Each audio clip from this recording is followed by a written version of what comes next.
Hey, what's going on everybody? Gus here. How you guys doing today?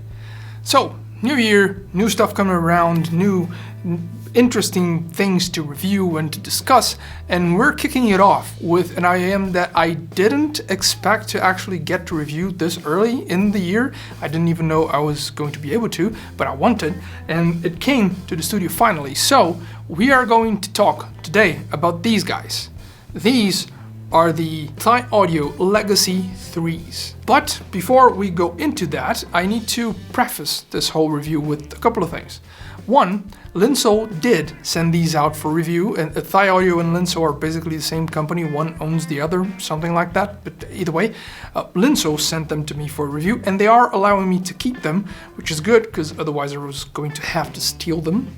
Second, they have not tried or are not trying to influence my review in any way, so everything I'm going to tell you guys in today's video is completely my opinion. Third, I have no affiliate agreements with Linsoul, so the links down below in the description are going to be both for Linsoul and for Amazon, so you guys can choose whichever. And fourth, I am going to praise these to the high heavens and back in this review, because these are fantastic.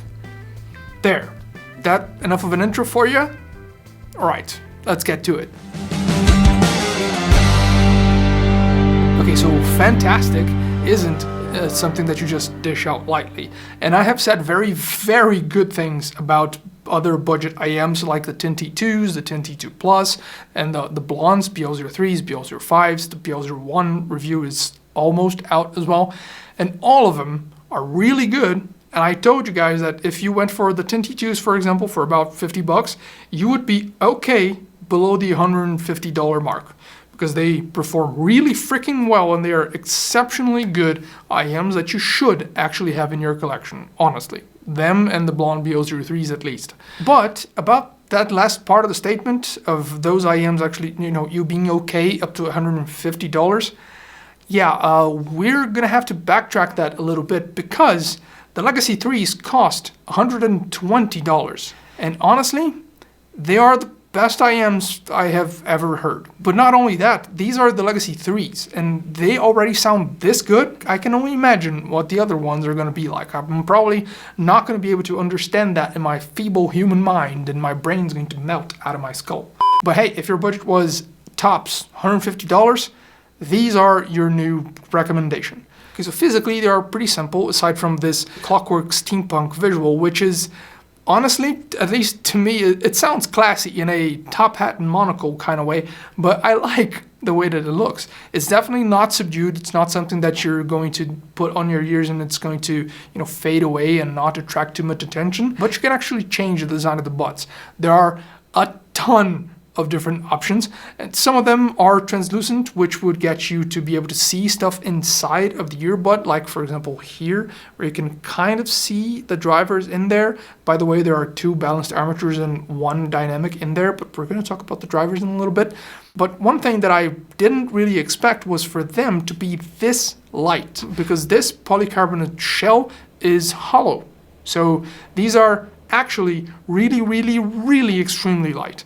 And the shape of it when in your ear with these sort of little bumps like protruding from the IEM inwards, they just make them fit and just sit on your ears super comfortably. And this is the stock model, because aside from the visuals, you can also send your own 3D scan of your inner ears to Linsoul for them to produce the shell in your specific shape. Yes, that adds extra cost to the process. This costs 120 bucks. If you add that option, it goes to 190, but it's still a fully custom pair of IEMs that sound phenomenal for sub $200. This is actually a steal. Honestly, it's a steal of a deal. It really is. That's the kind of flex I'm 100% okay with. Oh, and since we're here already, this cable is my new benchmark for best stock cable with an IEM ever. First, it's super drapey and perfect and straight, and it doesn't kink and has a little bit of a rubber coating that's super soft and smooth on the outside, and it just feels and looks phenomenal. Has absolutely zero interference with you rubbing against the cable as you're listening to anything. It's an 8-weave copper cable with this beautiful connector, which is 3.5 millimeter in this case, and terminates in those, you know, tried and true silicone hook thingies for your ears. Super comfortable, super light, super everything. This benchmark for cable quality for sure. Close second would be the cables on the Tins. Tin as a company still has, like, someone there really understands how important the cable is to the whole experience, but apparently so does someone at Thieaudio. Best cable. Absolute best stock cable. And before you ask, because I know you will, the tips won't make that much of a difference, at least they didn't for me, but I personally like these foam tips that came with the Tin T2 Plus actually better than the silicone ones with the Thieaudio Legacy 3s. This is my preferred combo, let's say. But let's finally get into audio, because I've already told you guys this is fantastic, like way too long ago already. You're probably at the edge of your seats, biting your nails, waiting with anticipation for this moment. And they sound better than every single other IEM I have ever listened to. Like, for example, the Zeus, which was there somewhere. Now it's probably in the drawer right over there, the first one. And the way that I think that I could best describe how they sound is accurate. Not flat or uninteresting or analytical or what else? Boring? Yeah, none of those things. I'd say that they are accurate in terms of if the song was recorded in a space that has a sort of a distance between the instruments, you are going to get that delivered into your head. You're going to feel the room. There's going to be space between the stuff, space around you. The imaging is absolutely top notch. You are going to know exactly where everything is, the distance between everything, with and including verticality forwards and backwards to the size and everything else. That part of the experience is really impressive, and it just exalts the capabilities these things have to reproduce detail with speed and precision and invitingness on the highs, the mids, and the lows. You have a sub bass that is present but not overbloated. You can perceive that it is there without being something that muds up or that turns into a sort of a hum. When you need the impact of the low end in your face, it is going to be there, and it's going to fade away and decay as you're listening to stuff. Like vocals will do the same, decaying on the reflections in the space that was actually recorded in.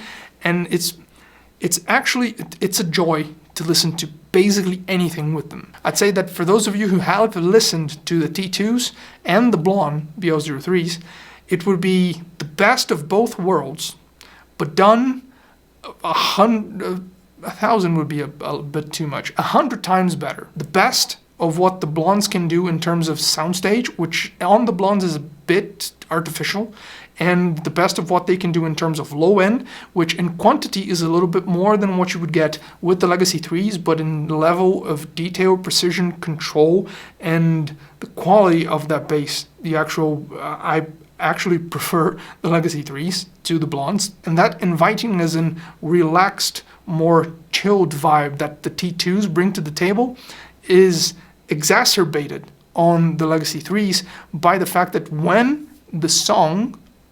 what you're listening to calls for more energetic presentation, for a more energetic delivery, it also can do that. It just jumps from chill to energetic instantly, and it's really weird at first. If you start listening to them, you put them on your ears and you start listening to something that's more chilled out, more relaxed, and then you kind of get in the groove and say, yeah, this is smooth. This is like smooth salience. It's just like a chill experience. I can definitely just wind down with these. And then the next track is something that's more like energetic, and it starts punching you in the face and you say, what the hell, where did that come from? Whoa, it does that really well. There is, again, more than enough detail absolutely everywhere, in every spectrum. It is an extremely balanced delivery, but kind of almost trying to do the same as what we discussed about the TRN STN IEM review, which was one of the last we did last year. You can check that review up there, by the way. Those try to change the way that the IEM sounds by allowing you to unscrew the tips and screw new tips into the actual IEM, the bud. And these have a couple of switches that turn on or off a couple of different options and thingies on a little circuit board to tweak and add bass boost, extra detail, extra vocal range, and default. And honestly, everything I told you guys about how the Legacy 3 sound is 100% about the default state.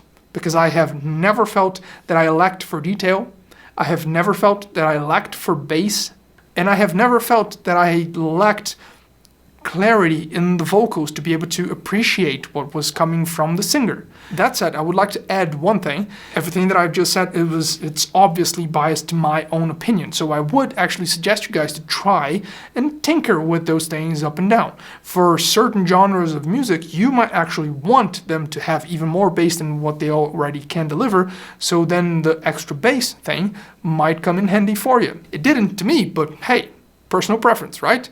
The important thing to note is that overall, even at the default state, they already sound this good. I loved them instantly. First 5 to 10 minutes of actually using them, I was in love. I knew they were going to be like this video, like recommending them from start to finish. That's it. The Legacy 3s are it. I am legitimately this excited to tell you guys that this thing deserves to be in your pocket, in your collection, in your whatever. Sell your other IEMs if you have stuff below this. Sell those, grab this if you can't afford to have all of them. If you can, grab this, keep them on a drawer because you're probably never going to listen to them again, but at least you can say that, yeah, you have them back there.